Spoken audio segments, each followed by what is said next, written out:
This is the Farm Monitor.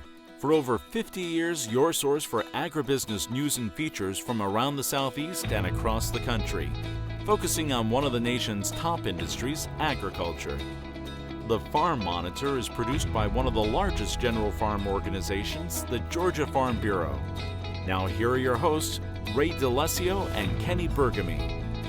Together again, Kenny, myself, you, us, all bonding over the great industry we all know and love, agriculture. Yes, happy to have you along for the next 30 minutes. It's going to go by really quickly. Some of the stories you'll see: egg prices, why so high, and will they ever come down? Word of warning, you may not like what you hear. Also in the program, strength in numbers, right? Well, what you see there is the incredible amount of people who turned out for the annual GFB Day at the Capitol. President Tom McCall on the importance of the gathering. We'll also dive into one of the key issues that's now being discussed under the Gold Dome. Plus, on Meals from the Field, we're creating an Italian dish using fresh Georgia-grown vegetables and a Georgia-grown sauce made from scratch. All this and so much more this week on the Farm Monitor. While consumers have become accustomed to paying higher prices for groceries, the ever-increasing cost of eggs have caused quite the sticker shock recently. Damon Jones now on the culprits behind these record prices and why they might be here to stay. With the overall cost of groceries up more than 11% over last year, consumers are certainly feeling the pinch at cash registers. However, one item in particular is really putting a strain on budgets, as eggs have spiked to nearly $5 a dozen, a more than 70% hike, which can be attributed to a perfect storm of events. The biggest thing is avian influenza, which has knocked out around 40 to 50 million birds out of the system.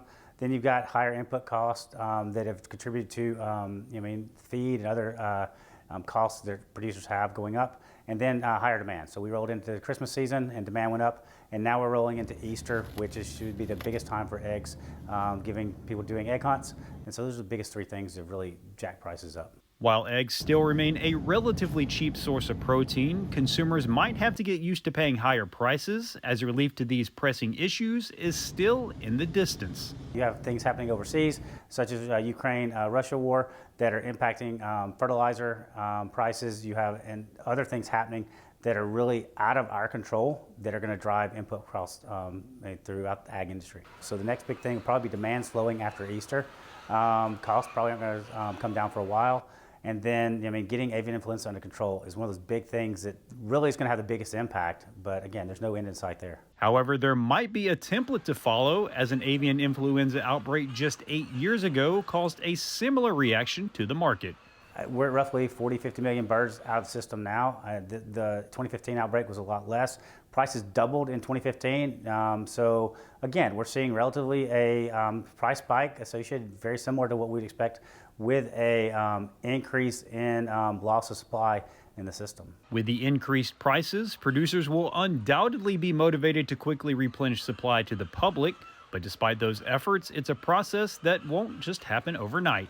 The producers, once they get it under control, once avian influenza is under control, you'll see them pushing to move birds back in the system. The problem is it just takes time. So if, let's say today you had avian influenza, it went away, you're still going to take a little bit of time to get these birds back into production and then move those eggs back through the distribution system to get them on the shelves to alleviate the supply issues. So while it might take a little time, consumers can expect to see a bit of relief on the horizon. If, let's say that we see demand slowing down after Easter, you're still going to see time it's going to take time for those prices to come down. You're not going to see tomorrow prices drop 50%. They're going to gradually come back to some point higher than probably what they were a year ago, but they're still going to be less than what they are in the last month or two. Reporting from Clark County, I'm Damon Jones for the Farm Monitor. Well, meantime, an impressive show of strength as more than 700 members made their way to Atlanta for the annual Georgia Farm Bureau Day at the Capitol. John Holcomb now on the significance of the gathering and the key issues that were discussed. Once a year in Atlanta, grassroots advocacy comes to life as Georgia Farm Bureau members gather for a chance to hear about the important ag issues being debated and for a chance to meet with their representatives, something GFB President Tom McCall says shows just how important the agriculture industry is to those that represent them. When we have this every year, it lets our people get to know their elected people and they can work together with them, and they get to know them, and when they call them, they'll listen to them more than they would if they just was somebody cold calling. And it's people who are here on their own dime. They're not getting paid to come. They left their farms, they left their business to come and support Farm Bureau and the policies that we push for. And to take time to do that and come from all over Georgia, it's a great thing that these people are supporting Farm Bureau and what we do for agriculture.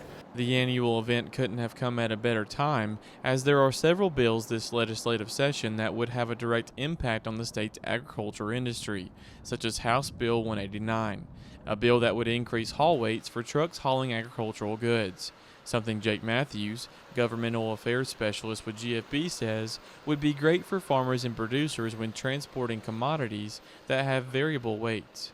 Currently in the state of Georgia, you can haul 80,000 pounds on a 5-axle truck. Agriculture for a long time has been granted an exemption for that, where they can actually haul up to 84,000 pounds. That's actually a 5% variance on top of the 80,000 pounds. And what that's for really is to account for just the unpredictable nature of hauling ag commodities. When you start getting into moisture content of certain commodities, as well as fluctuating live weight of cattle, for instance, that variance is really important to make sure that there's some give there for farmers and folks hauling their product to have some give there, as they can't really tell how much that truck's going to weigh unless they're weighing it. So having that variance is good to account for those sort of things. According to Matthews, the measure would also help create an even playing field with other states in the region. When you look at our surrounding and neighboring states in the southeast, you got a number of states that have higher truck weights, allowable haul weights, than we do. Some of those states, those higher weights are specific to agriculture, kind of how we have it here in Georgia right now. Other states, it's across the board. So there's definitely a little bit of variation to how different states do it. But if you look at it holistically, Georgia is behind on the amount of weight that we can haul as compared to our neighboring southeastern states. Matthews says the measure would also be more economical for farmers and producers when transporting their commodities, as more per load results in fewer trips. We believe that increasing those haul weights is really a direct benefit to farmers' bottom line. If you can carry more on one truck, you're going to be able to have fewer trips to move your product. And like I said, that'll be a direct benefit to farmers' bottom line. Reporting in Atlanta for the Farm Monitor, I'm John Holcomb. After the break, how could you go wrong with this? Italian cuisine mixed with a little Southern charm and Georgia-grown products. Sounds like another Meals from the Field to me, and that is next when the Farm Monitor continues.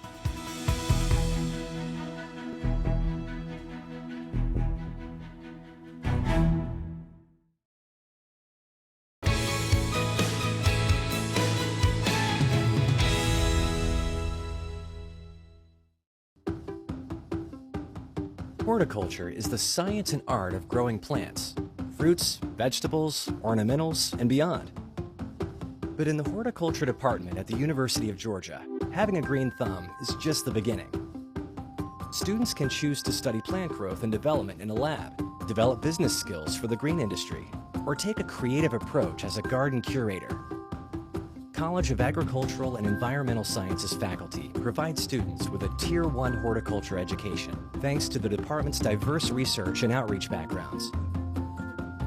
At CAES, we are responding to the need to feed the world's growing population by producing healthy plant varieties and improving crop yields.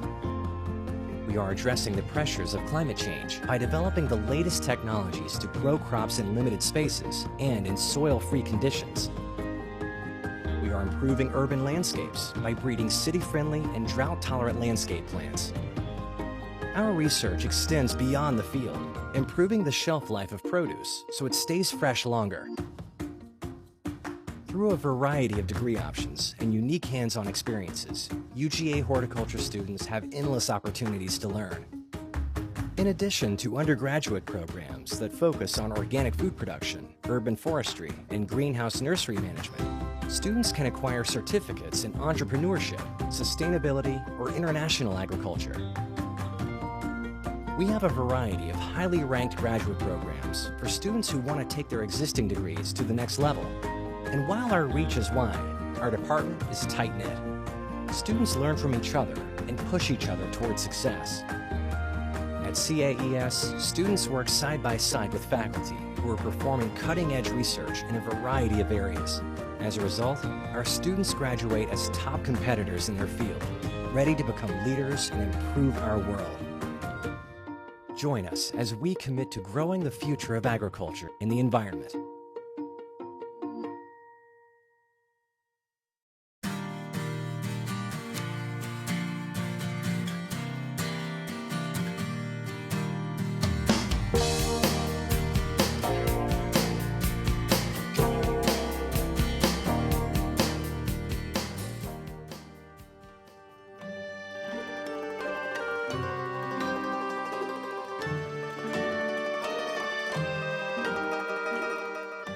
Once upon a time, at the turn of the 20th century, there was a family who wanted a better life.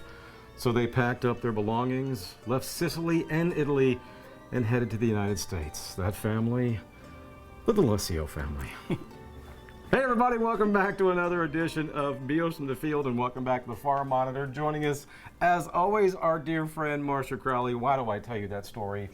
Well, today, in honor of the D'Alessios, our theme is Italian. That's right. I'm kidding. It's not really in honor of the D'Alessios. Could be. The reason we'll make it the D'Alessios. Then make you know, it. the Make it. D'Alessios like to make everything about themselves anyway. Yeah. So. But no, the reason why we're doing an Italian theme today, really nothing is in season. So Nothing. you wanted to kind of, you know, Do something fun. different. Yeah, do Yeah. something fun. And Italians are fun. They're fun. We love our food too. Everybody loves Italian food. Exactly. So what do you got for We're us? going to do stuffed shells, and this is a 30-ounce jar of store-bought spaghetti sauce. But Okay. there is a Georgia-grown member that makes it. Oh, okay.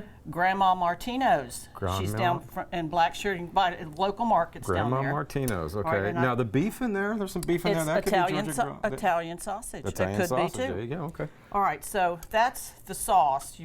You know, cook it and do whatever you want to do with it. I've put a little bit of it in a pan, and I'm putting it in this disposable pan because it's either going to go home with a lucky audience member or can be frozen. So I'm going to move this out of the way.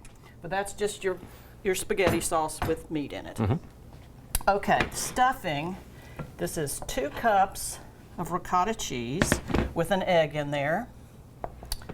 2 cups of shredded mozzarella cheese. You can save a little bit. I've got some back there. Add to the top. Like a 1.5 cups of Parmesan cheese, grated. And 3 cups of fresh torn spinach. And to me, the fresh spinach is better in this. It's raw, but it's obviously going to cook. Let me start stirring this up. You're going to mix all this together. And this is really the tricky part. You know, I'm having flashbacks to the days of growing up in the kitchens at the holiday seasons or during the holiday seasons, smelling up of Italian food. Oh, and I love Italian food. Sorry, I didn't mean to elbow you there. That's okay. Ray. All right, I'm going to pretend that this is mixed pretty good. All right. And then you're going to buy the jumbo shells and cook them, which is what this is. You're going to stuff about, let me get one so I don't really make a fool out of myself, about 1 tablespoon or 2 tablespoons of this in the shells, like I said, that are cooked. And you can add, you know, garlic to this mixture. You can add more Italian spices if you want. You can leave the spinach out. I don't do that, obviously. All right, you can put about that much in each shell, and you're going to need about 14 to 15 cooked shells. I always have a hard time when they tell you 1/2 box of pasta, so I counted them. Okay. All right, you're going to put these with the opening side up in your pan, and then you're going to pour the rest of the sauce on top of it, which obviously I'm going to still stuff these, but they don't need to see me do that. And then you're going to put a little bit more of mozzarella cheese, and you're going to bake it at 350 till it starts to bubble, about 30, 35 minutes. And that is that. That's that. And then what good Italian meal Move this has got over to here, give you some have room. a good Italian dessert? All right. And this is tiramisu, which means a pick-me-up in Italian. Sure. Yeah, okay. Now these are lady fingers, a small package of lady fingers, which you can find in my grocery stores. It's in the bakery, deli section. And it's just, if you can't find that, you could use pound cake or angel food cake. All right, you're going to brush that with Kahlua, which is a coffee liqueur. Okay. And it's not going to cook out, so if you don't want to use the liqueur, you can use a very strong coffee instead, like an espresso. I was going to say like an espresso or something? Yeah, like an espresso. Okay. But this really is important to this. All right, let me just get these. You're going to brush these. Oh, the lady fingers come already split, so you're going to use half of them on the bottom. You can smell that. I think you can. Can't you? Mm-hmm. Yeah, it's potent, but anyway, it's good. All right. Then you're going to add, this is cheesecake flavored pudding, which who knew that they even had that? I did not. If you can't find that, it's pretty prevalent with the pudding mixtures. You could use vanilla. I know they have it, but I've stayed away from it because I didn't want to eat the whole box. It's very, very good. This is a half a cup of softened cream cheese.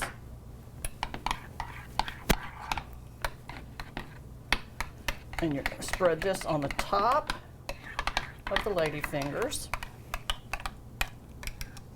Like I said, this is so good. Every Italian restaurant I've ever been to serves this. Now, I don't know that I'm going to be willing to pay what they ask for it now that I know how easy and inexpensive it is to make. It's no bake, so you can make this ahead of time. You spread that like that, move that out of the way. So you could have taken it a step further today and gone with the cannolis too. I could have done that. You're going to top this with the rest of these lady fingers. These kind of got a little dry sitting out under the lights, but that's all right. We'll just add more Kahlua, right? There you go. And then you're going to brush this with the rest of the Kahlua. This is about, it's a little bit less than 1/4 of a cup. Okay. And you could do more, of course. You just don't want the lady fingers to get too soggy, and you don't want to really overpower it. Then you're going to top this with Cool Whip, whip topping, and a little bit of chocolate powder on top, and refrigerate it and serve it when you're ready.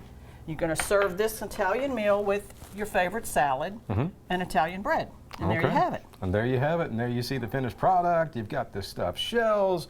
You've got the tiramisu, which nobody took a bite out of. No. We dug it out of there to kind of give you a side view of it. So your complete Italian meal, and it's very simple to make, folks. You can do it yourself at home. All you got to do, log on to farm-monitor.com. Head up top to the recipe section. Everything is there for you in detail. The list keeps growing and growing, and now we've added some more delicious Italian dishes as well. So my Italian's a little rusty. Let me say, I wouldn't know the difference. Grazie, molto bene. So thank you very much, Marsha.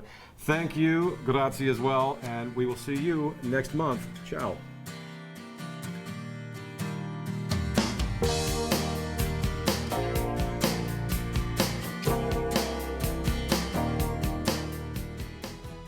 Up next, do any of the trees on your property look like this? A tar-like substance oozing from the trunk? What is that stuff? And should you be concerned about it? Extension Corner with Paul Pugliese when the Farm Monitor continues.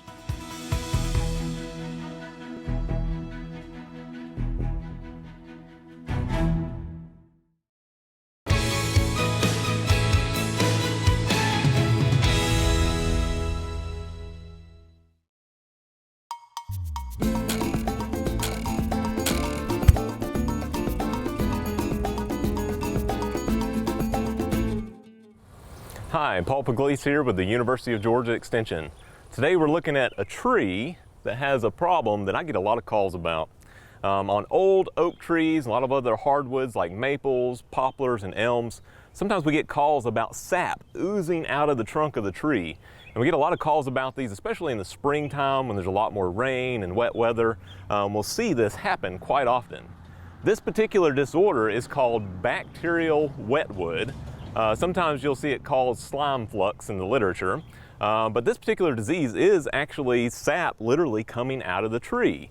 And it's caused by bacteria living inside the trunk of the tree. The ooze actually comes out of the heartwood or the sapwood of the tree. And that sapwood may have a void in it that has water that gets captured inside the hollow part of the tree, and that gets colonized by different bacteria and yeast that get in there, and they're basically growing off of the natural sugars that occur in that sap. And because it's enclosed inside the tree, it creates sort of anaerobic conditions. There's not a lot of oxygen in there.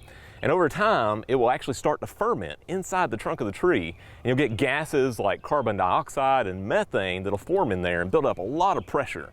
And over time, that pressure will force the sap to come out of the tree.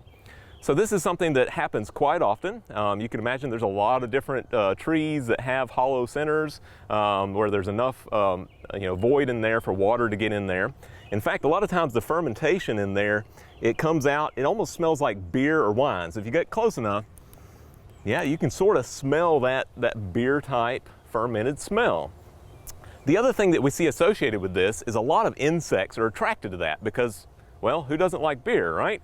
And there's lots of sugar in there that the insects are attracted to. So you'll see carpenter ants crawling up and down going after that. Other insects, a lot of flying insects like beetles, wasps, bees will be attracted to it. And in this case, we can look up here and there's slugs all up in where it's coming out of the tree.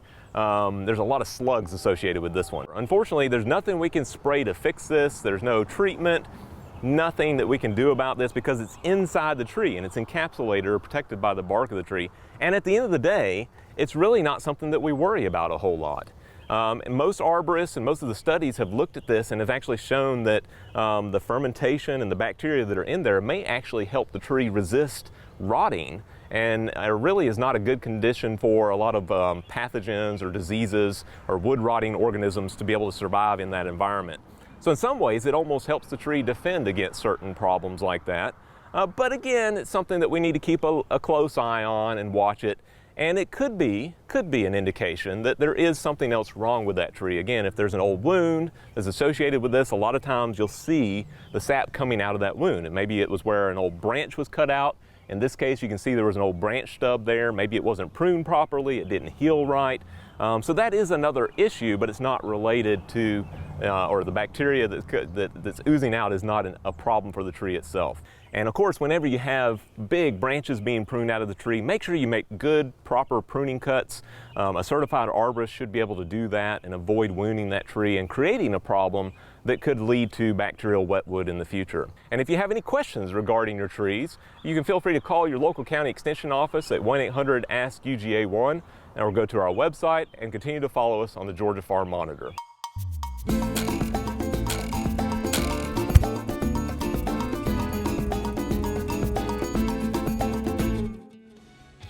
Before we go, a friendly reminder that for all the latest ag news regarding food, recipes, and what's happening on Georgia farms, be sure you check out all of our social media platforms, including farm-monitor.com.